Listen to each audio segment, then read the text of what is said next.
আমরা পবিত্র জিলহজ মাস অতিক্রম করে মুহররম মাসের দিকে এগিয়ে যাচ্ছি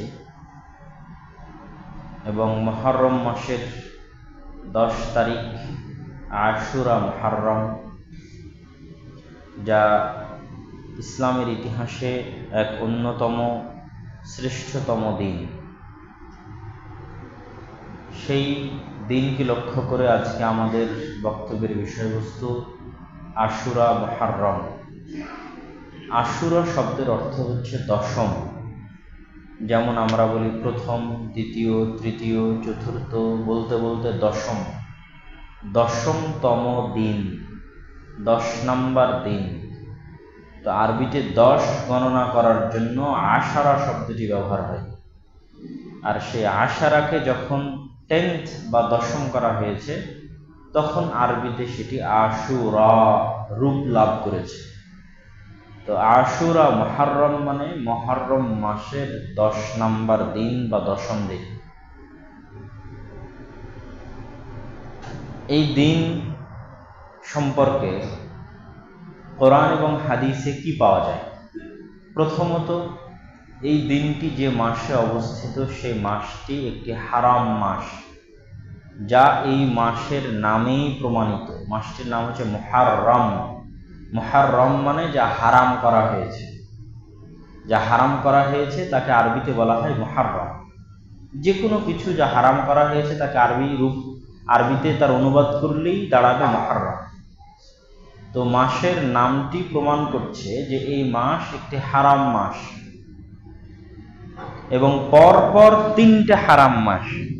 মোট হারাম মাস হচ্ছে 4টে, আর এই 4টি হারাম মাস মানুষ নির্ধারণ করেননি, আল্লাহ নির্ধারণ করেছে।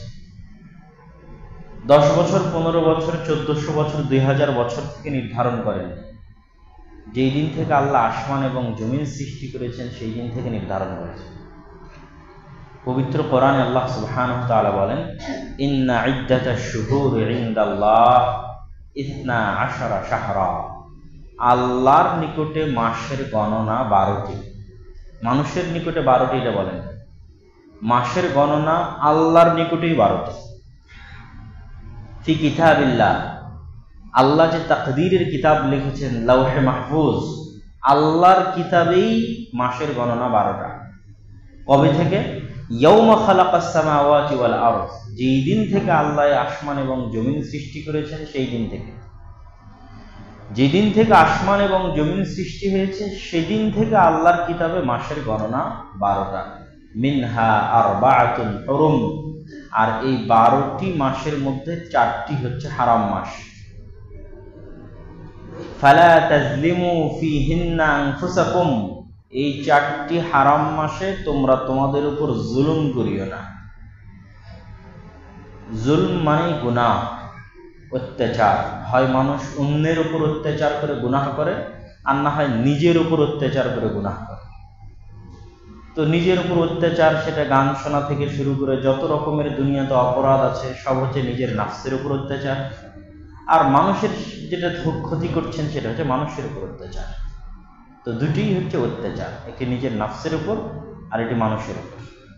তো এই হারাম মাসগুলোতে তোমরা নিজের উপর অত্যাচার করিও না।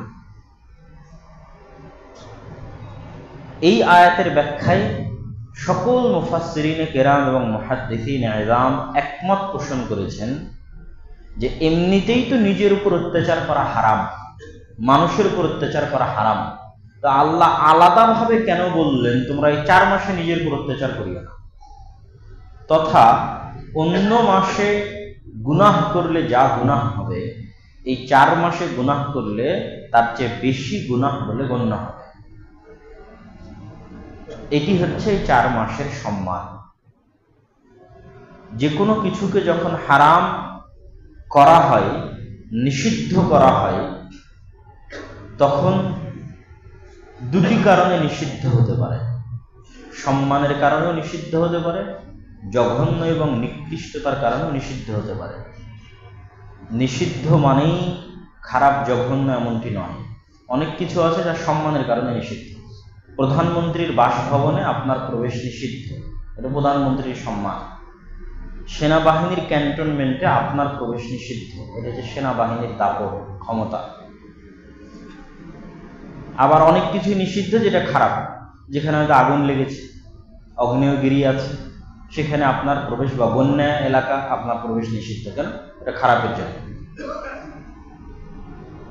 তো হারাম এরিয়া আছে, হারাম মাস আছে, এবং মানুষও হারাম। তাহলে হারাম এরিয়া কি? মক্কার হারাম এরিয়া, মদিনার হারাম এরিয়া, যেই এরিয়ার মধ্যে বিধর্মীদের প্রবেশ নিষিদ্ধ, যেই এরিয়ার মধ্যে বাহিরের অনেক হালাল কাজ হারাম। বাহিরে গাছ কাটা হালাল, পাখি শিকার করা হালাল, কিন্তু এই হারাম এরিয়ার মধ্যে গাছ কর্তন করা, পাখি শিকার করা, এগুলো হারাম। ঠিক হাজিরা যখন এহরাম বাঁধে, ওটাও হারাম। এহরাম হারাম থেকে এসেছে। হাজিরা যখন এহরাম বাঁধে, তখন এমন কিছু হালাল কাজকে নিজের উপর হারাম করে নেয় যা এহরামের বাইরে হালাল। যেমন বিয়ে করা এহরাম অবস্থার বাইরে হালাল, কিন্তু যখন এহরাম করে নিয়েছে তখন হারাম।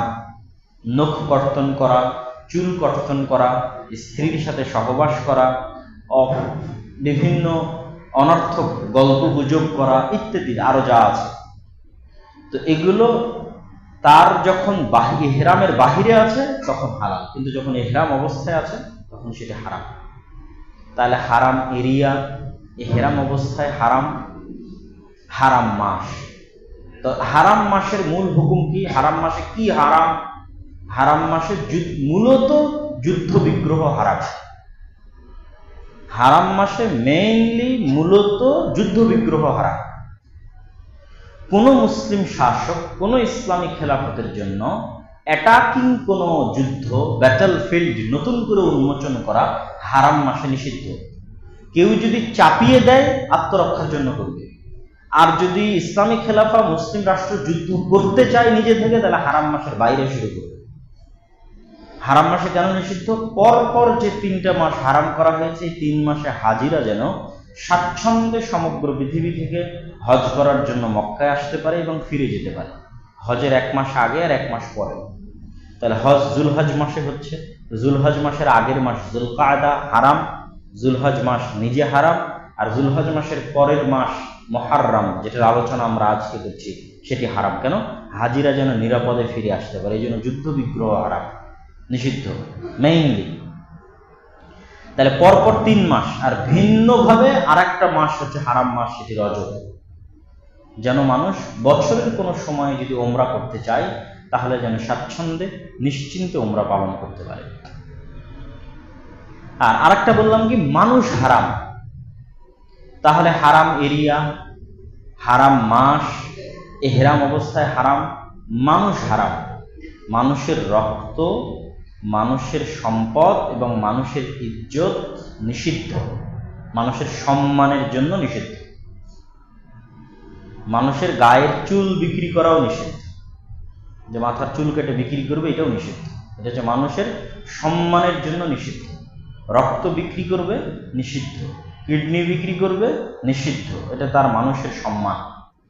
তো মানুষের রক্ত হারাম, মানে আপনি কোনো মানুষকে অন্যায়ভাবে মারতে পারবেন না, হত্যা করতে পারবেন না। মানুষের সম্পদ হারাম, মানে অন্য মানুষের সম্পদ অন্যায়ভাবে নিতে পারবেন না। মানুষের সম্মান হারাম। পৃথিবীর একমাত্র দিন যা মানুষের মানবাধিকার এই পর্যায়ে গিয়ে নিশ্চিত করেছে যে আর আজকের আন্তর্জাতিক বিশ্বের বহু মানবাধিকার সংস্থার কাছে আরেকজনের বিরুদ্ধে লেখাটা হচ্ছে মুখের স্বাধীনতা, বাক স্বাধীনতা, আর ইসলামে আরেকজনের বিরুদ্ধে লেখাই হারাম। মানে ইসলাম মানুষের সম্মান দিতে দিতে তার সম্মানকেও হারাম করে দিয়েছে, যে তুমি কারণ আমি গীবত করতে পারবো না, কারণ আমি অপবাদ দিতে পারবো না। যদি সত্য হয় তবুও বলতে পারবে না সেটা গীবত, যদি মিথ্যা হয় তবুও বলতে পারবে না সেটা অপবাদ।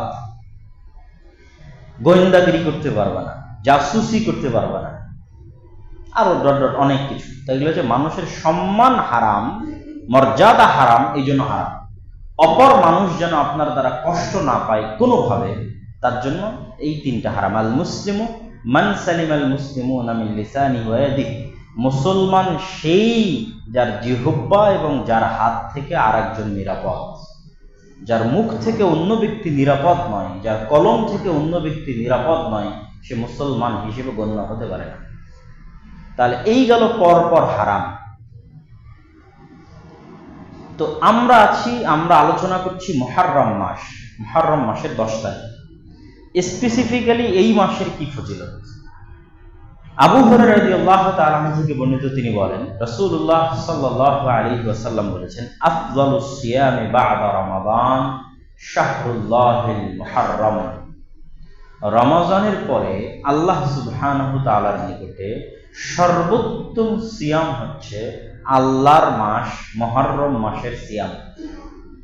রমজানের পরে আল্লাহ সুবহানাহু তাআলার নিকটে সর্বোত্তম সিয়াম হচ্ছে আল্লাহর মাস মুহররম মাসের সিয়াম।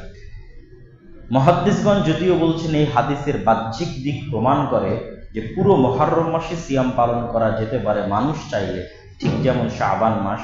তবে রাসূল সাল্লাল্লাহু আলাইহি ওয়াসাল্লাম কিছুদিন বাধ্যগত আর কিছুদিন সুন্নাত ও নফল হিসেবে সিয়াম পালন করেছেন, সেটি মুহররমের 10 তারিখ। তো আব্দুল্লাহ ইবনে আব্বাস রাদিয়াল্লাহু তাআলা আনহু থেকে বর্ণিত, তিনি বলেন লাম্মা কাদিমান নবী সাল্লাল্লাহু আলাইহি ওয়াসাল্লাম, যখন আল্লাহর নবী মদিনায় আসলেন হিজরত করে, তো ইয়াসুমুনা ইয়াওমান ইয়ানি আশুরা, তো তিনি ইহুদিদেরকে দেখলেন যে তারা একদিন সিয়াম পালন করে, সেই দিনটি হচ্ছে আশুরার দিন, মুহররম মাসের 10 নম্বর দিন। তো আল্লাহর নবী ইহুদিদেরকে এই দিন সম্পর্কে জিজ্ঞেস করলে তারা বললেন, হাদা ইয়াউমুন আযীম নাজ্জাল্লাহু ফীহি মূসা ওয়া আগরাকা আলা ফিরআউন।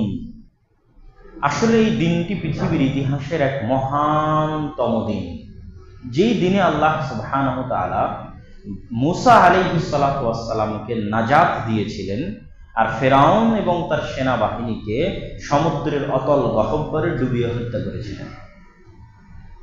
তথা নাজাতে মূসার দিন আর ফিরআউনের ধ্বংস ও পতনের দিন। ফাসামা মূসা শুকরান লিল্লাহ।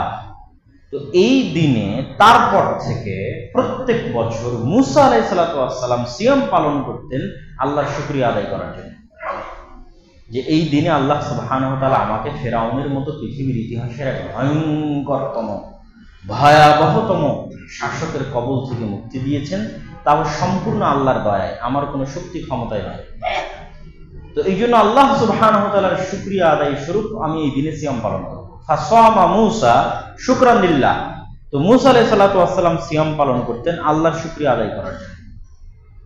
তখন মুহাম্মদ সাল্লাল্লাহু আলাইহি ওয়াসাল্লাম বললেন, আনা আউলা বিমূসা মিনহুম, আমি মূসার শুকরিয়া আদায়করণের বেশি হকদার তোমাদের চাইতে।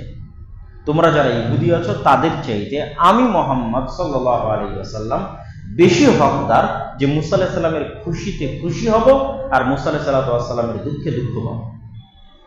ফাসামাহু ওয়া আমারা বিসিয়ামি, রাসূল সাল্লাল্লাহু আলাইহি ওয়াসাল্লাম সিয়াম রাখলেন এবং সিয়াম রাখার আদেশ দিলেন, তথা সিয়াম এটা ফরজ হয়ে গেল। এবং এই সিয়াম যে কিছুদিন ফরজ ছিল তার প্রমাণে আয়েশা রাদিয়াল্লাহু তাআলা আনহা বলেন, عن عائشة رضي الله تعالى عنها قالت كانت قريش تصوم عاشوراء। আয়েশা রাদিয়াল্লাহু তাআলা আনহা বলছেন, জাহিলি যুগেও মানুষ আশুরার সিয়াম পালন করত, ফিল জাহিলিয়া, জাহিলি যুগে।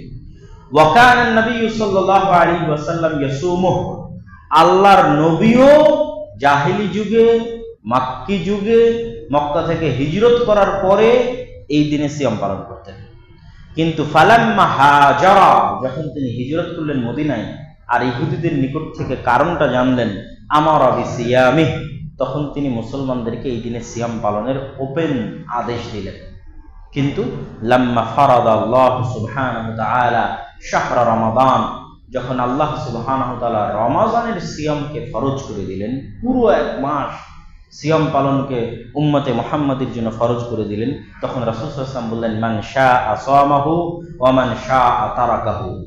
আরেক হাদিসে আছে যে আল্লাহ সুবহানাহু ওয়া তাআলা যখন রমাদানের সিয়াম ফরজ করে দিলেন, তখন রাসূল সাল্লাল্লাহু আলাইহি ওয়াসাল্লাম বললেন, এটি ইয়াউমুম মিন আইয়ামিল্লাহ, আশুরার এই দিনটা আল্লাহর দিনগুলোর একটি দিন তোমরা চাইলে এই দিনে সিয়াম পালন করতে পারো, তোমরা চাইলে এই দিনে সিয়াম ছাড়তে পারো।